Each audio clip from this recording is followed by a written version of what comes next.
Começando então o nosso estudo da epístola do apóstolo Paulo aos Gálatas. Essa vai ser a primeira lição, né? E a gente vai começar já afirmando que a carta de Paulo aos Gálatas, ela é conhecida por alguns historiadores como a carta magna da igreja. O que quer dizer isso? O que eles querem dizer com essa expressão carta magna? Bom, a carta de Paulo, quando foi escrita, né, aos Gálatas, ela foi escrita, ela é uma carta um pouco mais curta, não é uma carta longa, ela é uma carta bem pontual, ela é uma carta extremamente objetiva para alguns assuntos. E o que acontece? A carta magna, se a gente parar para ver essa expressão, né, é como se fosse assim um documento que te dá instruções, né, que te dá certas limitações, inclusive, do que fazer e o que não fazer, né? Historicamente, a Carta Magna, ela foi um documento que garantia limitações do poder do rei em relação aos nobres, né? Ela era o primeiro documento constitucional do mundo ocidental. Foi o precursor dos direitos humanos, inclusive a Carta Magna, né? Mas os historiadores eles associam, não estão dizendo que a Epístola aos Gálatas seja uma Carta Magna, mas eles equivalem, eles colocam como um grau de equivalência a isso, essa carta. Ela provavelmente foi escrita entre 55 e 60 depois de Cristo. Os destinatários foram as igrejas da Galácia, né, uma região da Ásia Menor, cujos limites não podem ser determinados com segurança. O tema principal, os temas principais, são quais? A defesa da doutrina da justificação pela fé, advertências contra a reversão ao judaísmo ritualístico e a vindicação do apostolado de Paulo. Texto-chave Gálatas 5:1, palavras-chave fé, graça, liberdade e cruz. Esse é um mapa, né? Esse é um mapa um pouco posterior, é um mapa do ano de 117, é o mapa do Império Romano, mas nós conseguimos ver nesse mapa a região da Galácia. Ela está ali naquele amarelo um pouco mais forte, situado ali, e esse ponto que está ali é a região da Galácia. Ali que ficavam as igrejas e ali que residiam os Gálatas. A gente consegue ver nesse mapa que ela ficava próximo, né, de várias regiões importantes do mundo antigo, mas nós não temos certeza dos locais exatos para onde foram escritas as cartas, né, mas era na região da Galácia. Os Gálatas, eles eram um povo celta da antiguidade, habitantes da antiga região da Galácia, no centro da atual Turquia asiática, a Anatólia, né? Eles eram então um povo celta.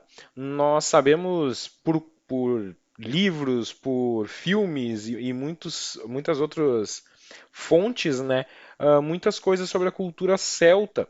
É uma cultura assim que foi bastante difundida e inclusive hoje ainda é bastante apreciada por alguns. Os crentes, quer judeus, quer gentios, conforme Paulo argumenta, né, eles desfrutam em Cristo de uma completa salvação. Esse é um dos argumentos que Paulo frisa muito nessa carta, que é a justificação pela fé. Isso ele frisa bastante aqui. Então, Gálatas 3, do 6 ao 9 diz assim: Assim como Abraão creu a Deus e isso lhe foi imputado como justiça, sabei, pois, que os que são da fé, esses são filhos de Abraão. Ora, a Escritura, prevendo que Deus havia de justificar pela fé aos gentios, anunciou previamente a boa nova a Abraão, dizendo: Em ti serão abençoadas todas as nações, de modo que os que são da fé são abençoados com o crente Abraão. Um pouco mais adiante, em Gálatas 4, do 4 ao 7, diz assim: Mas, vindo a plenitude dos tempos, Deus enviou o seu filho, nascido de mulher, nascido debaixo de lei, para resgatar os que estavam debaixo de lei, a fim de recebermos a adoção de filhos. E porque sois filhos, Deus enviou aos nossos corações o Espírito de seu Filho, que clama, Abba, Pai. Portanto, já não és mais servo, mas filho. E se és filho, és também herdeiro por Deus. Nós seguimos um pouco mais adiante, Gálatas 4, versículo 6 e versículo 15 diz assim: E, portanto, sois filhos. Deus enviou aos nossos corações o Espírito de seu Filho que clama Abba Pai. Pois nem a circuncisão, nem a incircuncisão é coisa alguma, mas sim o ser uma nova criatura. Um pouco mais de leitura desse livro, em Gálatas 3, do 15 ao 18, ele fala: Irmãos, como homem falo, um testamento, embora de homem, uma vez confirmado, ninguém o anula, nem lhe acrescenta coisa alguma. Ora, a Abraão e ao seu descendente foram feitas as promessas. Não diz, e aos seus descendentes, como falando de muitos, mas como de um só, e a teu descendente, que é Cristo. E digo isso, ao testamento anteriormente confirmado por Deus, a lei, que veio 430 anos depois, não invalida de forma a tornar inoperante a promessa. Pois, se da lei provém a herança, já não provém mais da promessa, mas se Deus, pela promessa, a deu gratuitamente a Abraão. Esses 4 blocos de versículo que nós lemos, essas 4 passagens que nós lemos, elas nos levam a uma reflexão da seguinte maneira: através da palavra, todos nós, inseridos na palavra, nós somos o quê? Nós somos justificados pela palavra. Isso está na primeira passagem que nós lemos em Gálatas 3, do 6 ao 9. Mas também nós somos adotados. Gálatas 4, do 4 ao 7, ele frisa isso, ele comenta isso. Renovados, Gálatas 4, 6 e 15. E, por fim, nós somos feitos herdeiros de Deus. Isso está em Gálatas 3, do 15 ao 18. São aquelas passagens que a gente viu agora há pouco, mas trazendo para um contexto nosso, através da palavra, através disso tudo, nós somos justificados, adotados, renovados e feitos herdeiros de Deus. A palavra, que palavra? A palavra que é Cristo. Através de Cristo nós somos. Através da palavra, da promessa que nos foi dada, né, que foi Cristo. Através dele nós temos isso. Nós temos a justificação, a adoção, o renovo e nós somos feitos herdeiros de Deus.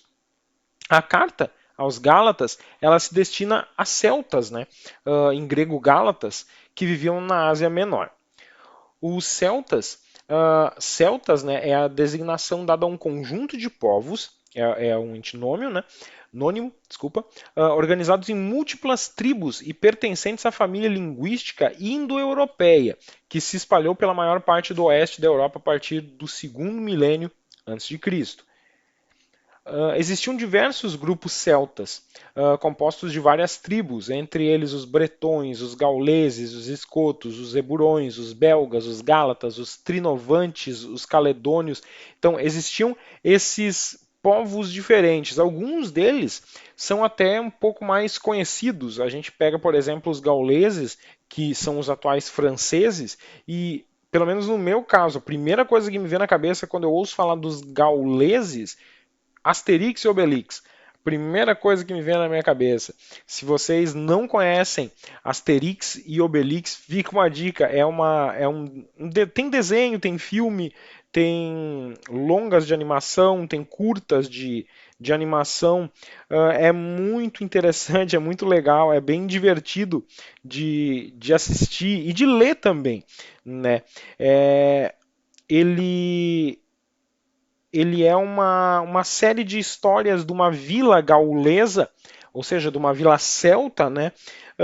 E conta as histórias, o cotidiano e tal, com bastante humor. É bem interessante até para ver como é que era o convívio, o contexto histórico, um pouquinho dessas nações, né? Tem um outro filme que comenta também alguma coisa sobre esses povos celtas, que é aquele filme Valente. Então, originalmente, Asterix e Obelix era uma história em quadrinho, né? Ele era uma série de histórias em quadrinhos. Foi lançada em 1959, é bem antigo, mas tem versões atuais de desenhos, de filmes, bem interessante até. Então, na antiguidade, os celtas eles foram conhecidos por três designações diferentes pelos autores greco-romanos, que eram os celtas, os gálatas e os galós ou gauleses, né? Então, esses três grupos se destacavam mais. Eles haviam cuidado de Paulo quando este adoecera em viagens e tornaram-se cristãos. Esse povo, eles cuidaram de Paulo. Depois de visitá-los pela segunda vez, aí Paulo ficou sabendo que eles tinham adotado um outro evangelho, ou seja, eles tinham corrompido o evangelho. Sempre lembrando que a cultura celta, em essência, elas não acreditavam basicamente, as crenças deles não eram as mesmas do cristianismo, eram outras crenças, outro sistema de crença que os celtas tinham. Os druidas, né, faziam parte das tribos celtas, então a gente tem muitas culturas diferentes. Então Paulo ele anunciou ali as boas novas, só que depois, quando ele foi visitar eles pela segunda vez, ele viu que, opa, tá diferente do que eles estão fazendo aqui. A pregação, a linha de ensino tá diferente. Então, ele teve que trazer de novo um ensino doutrinário para esse povo. A carta, assim como todas as cartas de Paulo e todas as cartas na Bíblia, elas têm uma estrutura. E essa estrutura que a gente vai dar uma olhada para a gente entender um pouquinho, né, como funciona a estrutura dessa carta e o que essa carta contém. No começo, ela vai ter a saudação e introdução, capítulo 1, dos versículos 1 até o 9. É interessante porque quem já escreveu uma carta, quem lembra dos tempos das cartas escritas, não digitadas, as digitadas também, mas quem lembra mais de pegar uma caneta e escrever uma carta, lembra que o cara escrevia, escrevia, e às vezes iam várias páginas, né? E depois que escrevia tudo, colocava lá com carinho, ou com amor, ou só assinava, e pá, colocava o seu nome no final da carta, para dizer que foi ele que escreveu. Aqui nessas cartas, nesse sistema, geralmente a apresentação era feita no começo. A apresentação das cartas eram feitas no começo, porque essas cartas eram lidas para as comunidades, então eles já se identificavam no começo. Eles mandavam um salve ali logo no começo para a galera. Então, depois a gente tem a narrativa das experiências de Paulo em apoio à alegação de ser detentor do verdadeiro apostolado. Como assim? Isso vai ter alguns trechos dentro para isso. Primeiro, o evangelho que prega foi recebido diretamente de Cristo, por revelação, quando ele era judeu fervoroso e perseguia a igreja. Capítulo 1, do versículo 10 ao versículo 16. Por vários anos permaneceu longe da igreja em Jerusalém e trabalhou independentemente dos outros apóstolos. No capítulo 1, versículo 17 ao 23, fala isso. Inclusive, ele demorou para se encontrar com a igreja que estava em Jerusalém. Esteve sob a direção divina em seu labor entre os gentios e, no caso de Tito, um grego, né, ele havia insistido em que ficasse livre da observância da lei cerimonial. Está no capítulo 2, versículos 1 até o 5. Depois, a igreja em Jerusalém respaldou o apostolado de Paulo e o seu trabalho junto aos gentios. 2, 7 ao 10. Depois, ele não vacilou em repreender Pedro e Barnabé e outros judeus cristãos quando viu que estavam cedendo a tendências cerimoniais. Paulo chegou lá e chamou na responsa, chamou a atenção de Pedro na frente de todo mundo, chegou chegando ali. Então a gente vai ver isso aonde? Capítulo 2, versículos 11 até o 14. Depois nós vamos ter a defesa da doutrina da justificação pela fé sem as obras da lei, ao mostrar a insensatez dos judeus cristãos que abandonavam a nova fé e sua luz e regressavam ao legalismo. Está lá no capítulo 2, versículos 15 ao 21. Ao apelar para as anteriores experiências espirituais dos Gálatas, 3, 1 a 5. Ao mostrar que Abraão foi justificado pela fé, 3, do 6 ao 9. Ao mostrar que a lei, além de não ter poder de redenção, trouxe uma maldição ao desobediente, da qual Cristo redimiu os crentes. Depois, ao provar que a lei não cancelava o pacto da salvação pela fé. 3, 15 ao 18. Ao indicar que a lei, como guia, tinha o propósito de conduzir a Cristo, até porque toda palavra nos leva a Cristo, toda palavra aponta para Cristo. Ao mostrar os prejuízos dos que renunciam à fé em Cristo e voltam ao legalismo. Que prejuízos? Perda da bênção de sua herança como filhos de Deus e retorno ao cativeiro do cerimonialismo. 3, 26 até 4, 11. Perda do sentido de apreciação das obras realizadas a favor deles. 4, 11 a 16. Risco de se converterem em filhos de Abraão segundo a carne, em vez de se tornarem filhos da promessa. 4, 19 a 31. E perda da liberdade espiritual também tornam sem efeito o sacrifício de Cristo. 5, do 1 ao 6. Mais adiante, nós temos as advertências, as instruções e exortações. Advertências acerca dos falsos mestres e do mau uso da liberdade, 5, do 7 ao 13. Exortações acerca da vida espiritual, aí ele vai falar o que? O conflito entre carne e espírito, no capítulo 5, versículo 17 e 18. As obras da carne excluem o reino de Deus, 5, 19 a 21. O fruto do espírito deve manifestar-se na vida cristã, o fruto. A Bíblia não fala os frutos do espírito, ela fala o fruto do espírito. Características da vida espiritual, ele vai falar sobre ajudar e levar as cargas, sobre humildade, exame de consciência, né? Confiança em si mesmo e benevolência. A lei da semeadura, a lei da colheita também se aplica no reino moral. Contraste entre a doutrina dos falsos mestres e a de Paulo. A primeira gloria-se nos ritos cerimoniais e nas marcas da carne, a segunda na cruz e nas marcas do Senhor Jesus. Então, aquele foi o resumo da carta, a estrutura da carta é aquela. Aqui a gente tem um pouquinho do roteirinho das viagens que Paulo fez. Paulo rodou, o passaporte do cara era carimbado, então ele teve um roteiro bem intenso. Aqui a gente vê ali a Terra dos Gálatas, né, e as viagens que ele fez. Um breve resumo dessas viagens. Esse foi só o começo, tá? Foi só uma explanação da carta de Paulo aos Gálatas. A partir da próxima lição, nós vamos esmiuçar um pouquinho mais. Nós vamos pegar alguns versículos, estudar em cima desses versículos, começar a estudar trechos dessa carta, porque tem algum conteúdo bem interessante para a gente ver a respeito dessa carta.